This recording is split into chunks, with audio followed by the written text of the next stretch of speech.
नमन।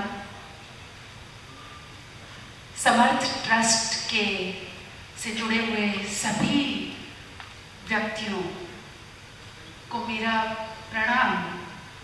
आपने कितना सुंदर समागम यहाँ पर रचाया है, एक इतनी सुंदर व्यवस्था की है, और जिस विषय पर हम लोग यहाँ बात करने के लिए एकत्र हुए हैं वो बहुत ज़रूरी विषय है।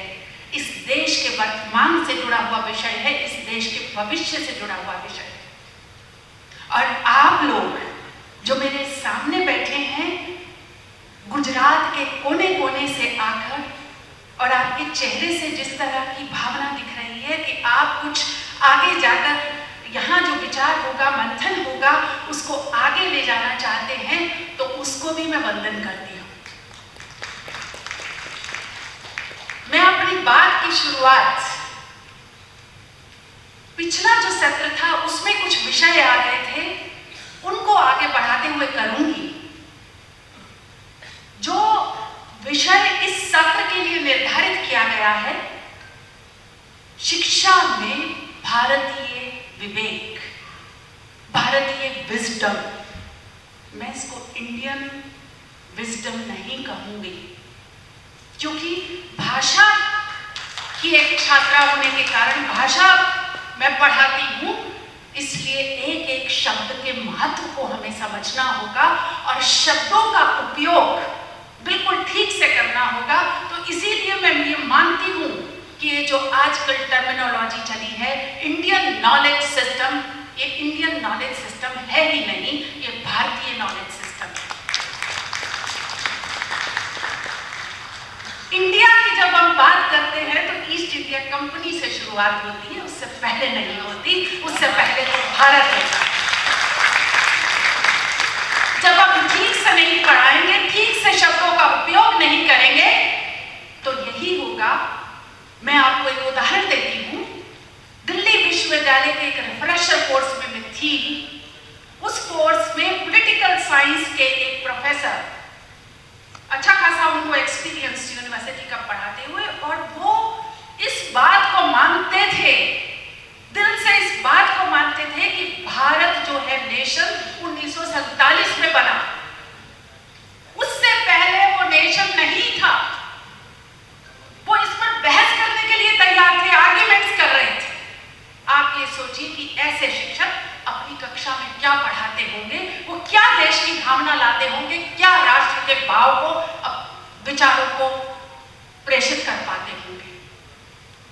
उसी रिफ्रेशर कोर्स के अंदर एक और प्रोफेसर इकोनॉमिक्स के, तो एक जो रिसोर्स पर्सन आए, उन्होंने आकर वहां बात की कि भारत का अंग्रेजों के आने से पहले विश्व की अर्थव्यवस्था में योगदान 33% था, 30% से ऊपर था।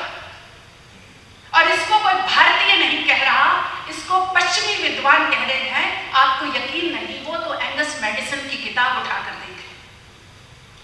लेकिन क्या ये बात किसी इकोनॉमिक्स के छात्र को पढ़ाई जाती है क्या? हमें तो सिर्फ ये पढ़ाया जाता है कि we are a third world country. Third world होता है ना, जैसे थर्ड क्लास कोई। Who is responsible for making us third world and who is responsible for giving this terminology to us? जो आज फर्स्ट वर्ल्ड बने बैठे हैं, वो ही जिम्मेदार हैं हमें इस दशा में धकेलने के लिए। हमारे को 33% जब हमारा विश्व की अर्थव्यवस्था में योगदान था, 30% से ऊपर था, जब वो गए तो 2% से नीचे छोड़कर गए। ये हमने पिछले 75 सालों में उसको बढ़ाकर थोड़ा सा ऊपर लाए। लेकिन वो यूरोप, वो वेस्टर्न वर्ल्ड जो ढूंढते फिर रहे थे सी रूट इंडिया का, इंडिया इंडिया करते फिर रहे थे, उनको ये नहीं पता था कि दुनिया के अंदर कोई सी रूट भी है। और ये हुआ ये था कि ओटोमन एम्पायर ने वो रास्ता रोक दिया था जो जिससे व्यापार होता था यूरोप के साथ, और जब वो लैंड रूट रुका, जो सिल्क रूट वाला रास्ता है वो रुका, तो ये ढूंढने निकले भारत का रास्ता। अरे इंडिया इंडिया कहते क्यों कर रहे थे? हम इतने गरीब थे, थर्ड वर्ल्ड थे, क्यों ढूंढते हुए आ रहे थे? एक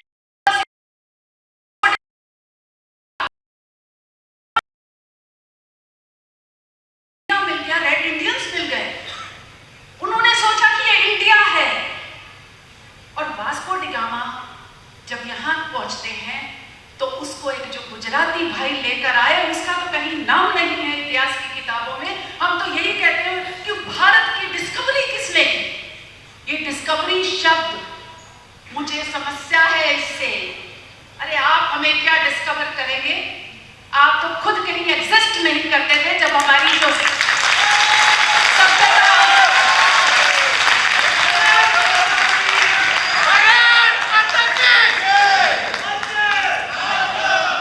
हमने तो हजारों साल पहले वेदों की रचना कर दी थी, हर तरह का साहित्य लिख दिया था। और आपके यहाँ तो 15वीं शताब्दी में जाकर Chaucer, the father of English literature, आपने तभी तो आपकी भाषा डेवलप हुई थी। आपको तो खाना पका के खाना नहीं आता होगा जब हमारे यहाँ पर हर तरह का साहित्य लिखा जा रहा था।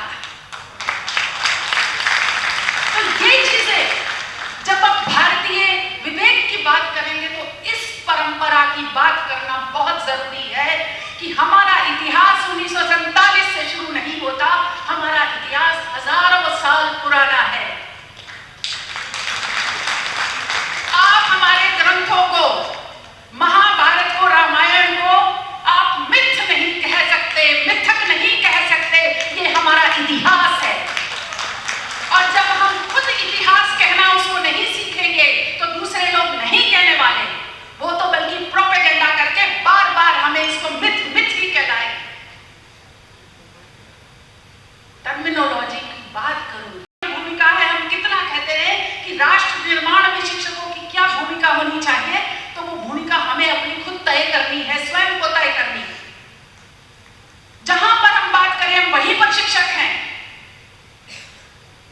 और समाज के मैं यहां पर देख रही थी कि बहुत से व्यक्ति शिक्षा के क्षेत्र से नहीं है। बहुत लोगों का परिचय आया कि ये हीरे के व्यापारी हैं, ये उस कार्य के व्यापारी हैं और ये इस कार्य के व्यापारी हैं। ये है हमारा देश जिसमें हमारे महाभारत में जब भीष्म पितामह मृत्यु शैया पर लेटे हैं और युधिष्ठिर उनके पास जाते हैं, तो जिस तरह वैल्यूज हैं उन्होंने हमें बताया।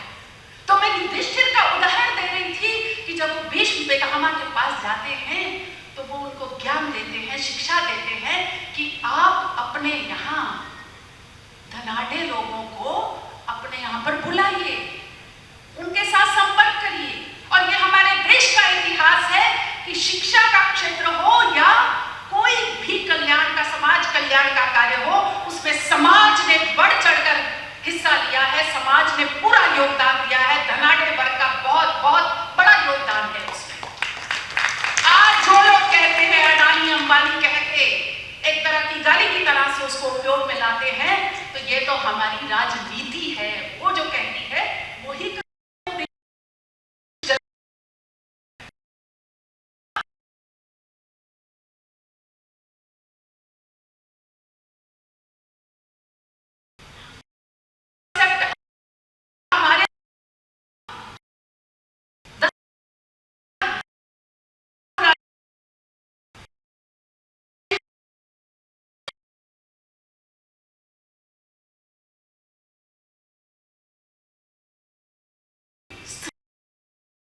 लिंग, 3 लिंग होते थे। आपको कभी पढ़ाया गया क्या? आपको तो 2 ही लिंग पता है।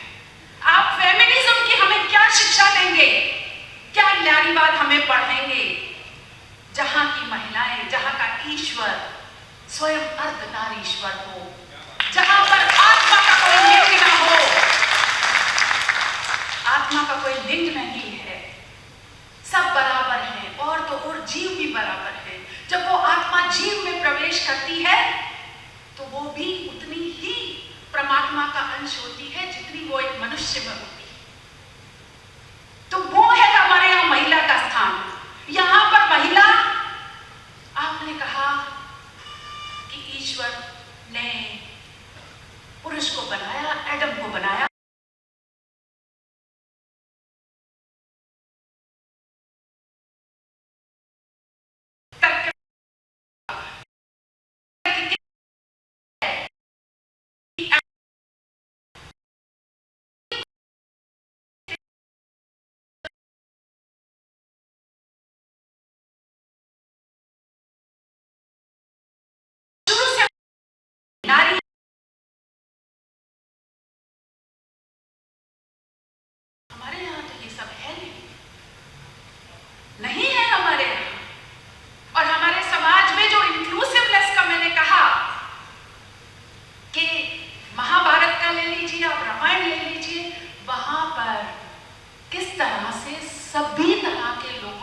दक्षिण और उत्तर का एक विरोध दिखाया।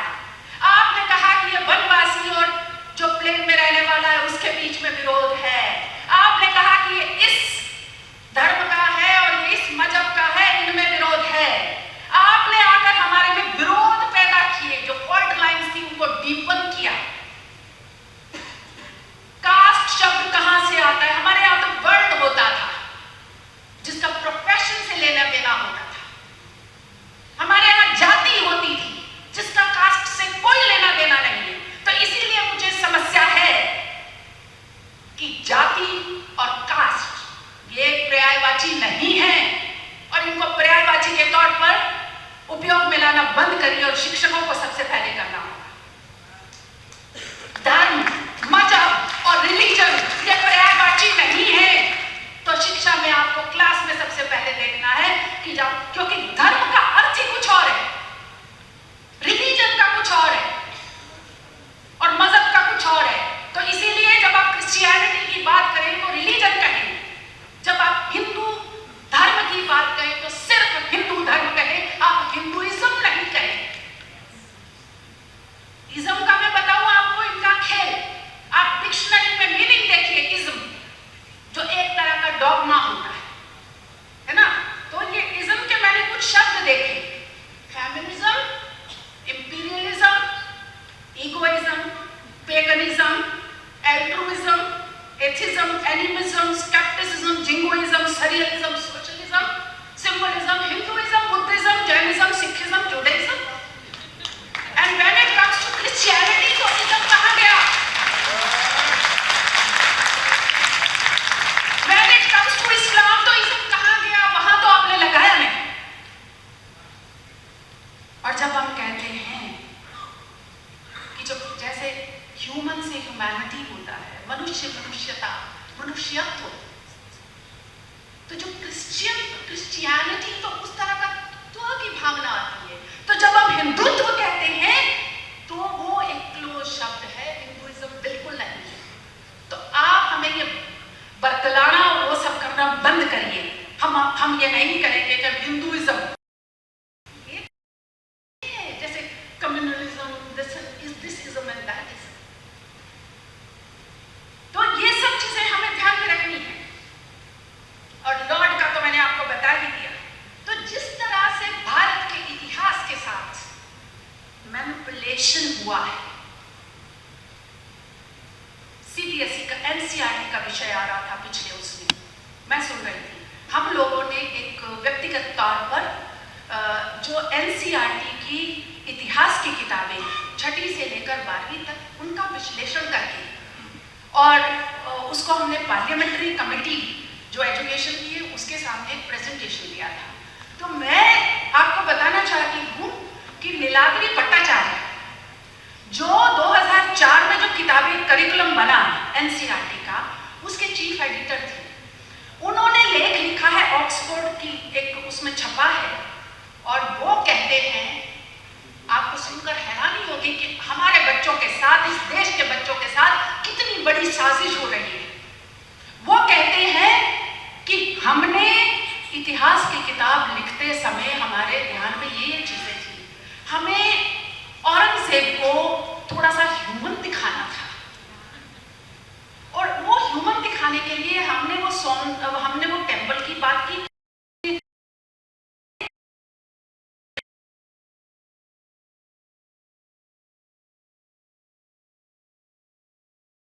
दिखाना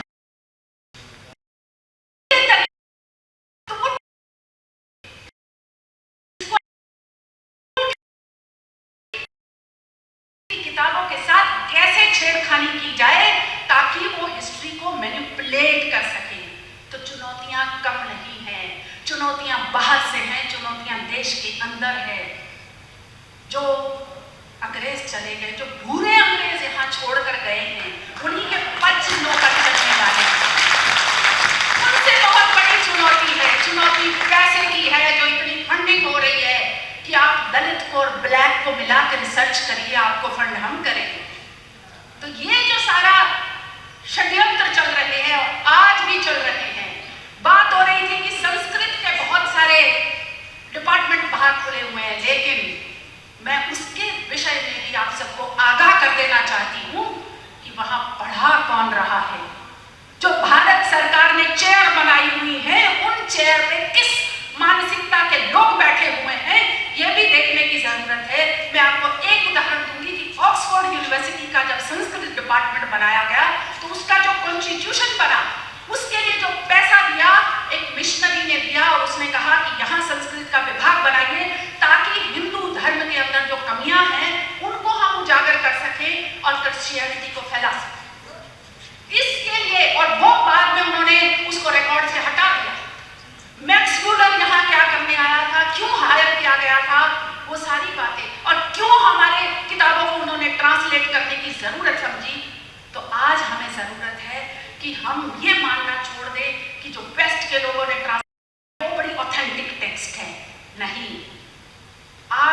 हमें पढ़ के सब ये खुद तैयार करना पड़ेगा। बहुत बड़ी बड़ी चुनौतियां हैं और हम अपना जो भविष्य है खराब नहीं कर सकते, क्योंकि अब जो चुनौतियां आ रही हैं बड़ी सटल तरीके से आ रही हैं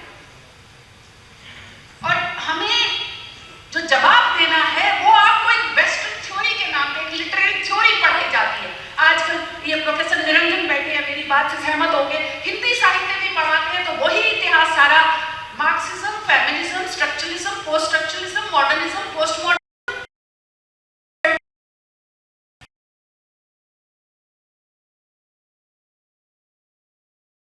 स्टडीज के डिपार्टमेंट होते थे, उसको अब साउथ एशियन कर दिया है सभी देशों ने। तो ये साजिशें आप समझिए और उन पर कौन लोग बैठकर हिंदू धर्म के बारे में क्या कह रहे हैं। हिंदू धर्म मैं इसीलिए कह रही हूँ कि जब हम हमारी अपनी भारतीय संस्कृति की बात करेंगे तो वो ऑटोमेटिकली हिंदू धर्म की बात होगी, उस समय किसी और धर्म की बात नहीं होगी और इसमें कोई शर्म की बात नहीं। और जो जिस देश के लोग अपने इतिहास को ठीक से नहीं समझते हैं वो अपने भविष्य को ठीक से नहीं देख पाते, और जितना गहराई तक आप अपना इतिहास देखेंगे उतनी दूर तक आप अपना भविष्य देख पाएंगे। तो ये आपको तय करना है कि आपको कहां तक, इतनी दूर तक देखना है। और बार बार पर्ची आ रही है, मर्यादा है समय की, जिसका ध्यान रखते हुए मैं अपनी बात को समाप्त करूंगी। बस 2 लाइन कहूंगी दिनकर जी की, दिनकर जी की 2 पंक्तियों के साथ अपनी बात समाप्त करूंगी। जिस मिट्टी ने लहू पिया वह फूल खिलाएगा ही, अंबर पर घन बन जाएगा ही कुछवास तुम्हारा, और अधिक ले जाए देवता इतना क्रूर नहीं है।